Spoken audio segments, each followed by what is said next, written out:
statement. Senator Moran, recently Medicare did a nationwide survey of patients. VA hospitals, by their survey, outperformed non-VA hospitals on all 10 core patient satisfaction metrics. This is good news for you. Congratulations. The fact that VA is performing well above the average on metrics regarding patient-doctor communication and care transition, really testament to your hard work and more importantly, the hard work of the folks who serve under you, the hardworking employees. So Dr. Elnahal, what do you attribute VA's above average performance on that Medicare survey? Well, thank you, Chairman, for the question. I think you alluded to this in your question, but the most important reason I believe that veteran satisfaction far exceeds the private sector on average in our system is because of our people. Our people are squarely dedicated to the mission. A third of our employees are veterans themselves. So many more have a veteran in their lives and take the mission personally. And so a lot of the questions on that standard survey issued to every hospital have to do with the respect that we offer patients in our medical institutions. The responsiveness of hospital staff, the cleanliness of the environment, the quietness of the environment.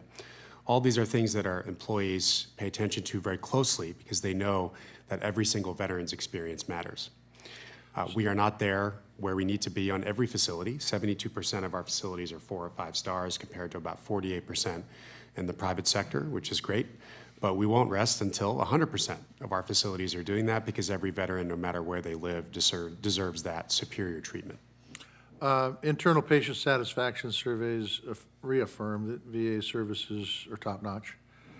One metric in particular from this survey stood out to me, 93%. 93% of veterans surveyed stated that they have total trust in their VA facility to take care of their primary health care needs. That is something that can't always be said for the folks receiving care at other facilities in the private sector. So Dr. Elnahal, which metrics from this survey do you look at and say this is a good indicator that the department is meeting the needs of our veterans? So I think first is the overall hospital rating. It's a summative assessment, what veterans tell us their overall experience was. That's a very important metric to look at. And I think the next most important one is the willingness to recommend the hospital to other veterans. I often say that nobody cares more about veterans than other veterans. And that seal of approval for so many of our facilities really means a lot to us. So those are the two most important, I would say. So you have a VA integrated care model within the VA, or I should say you have an integrated care model within the VA, not to be repetitive. How does that impact the results from a positive standpoint? I think that's the entire reason for the change we made to the way we organize ourselves here centrally. The fact is, any veteran may need care in the community. They may need care within our system. And if we take a holistic look at what is best for every single veteran who walks in the door, those processes should be coordinated. Veterans should not have to be ping-ponged back and forth from different departments. The 2 veteran stories that Senator Moran mentioned could be examples of that. I think hearing those stories are not only important but necessary for us to make the right improvements.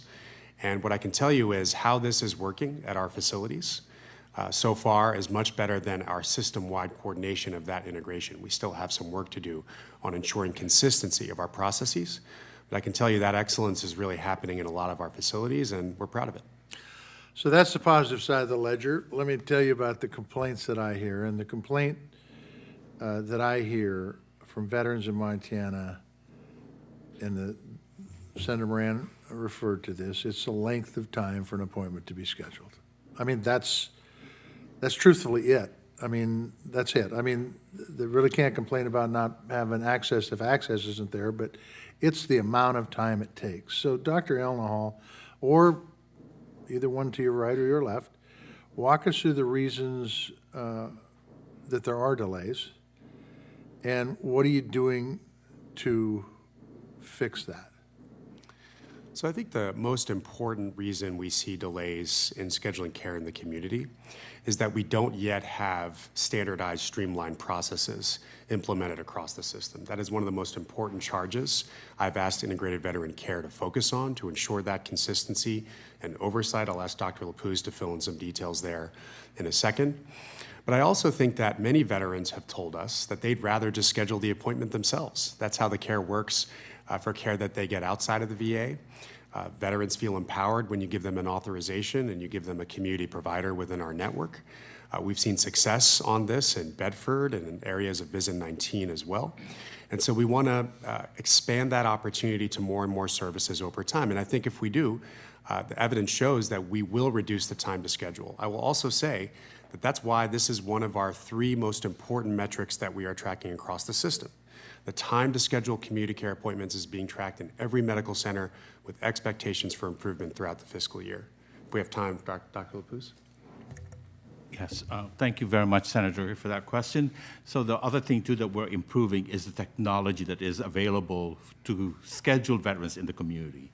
So we have actually, we have a pilot in order to improve the efficiency of scheduling, and that pilot has shown to be beneficial, and that's the reason why now we're in the process of the acquisition in order for us to have the technology so then we can roll out the technology nationwide.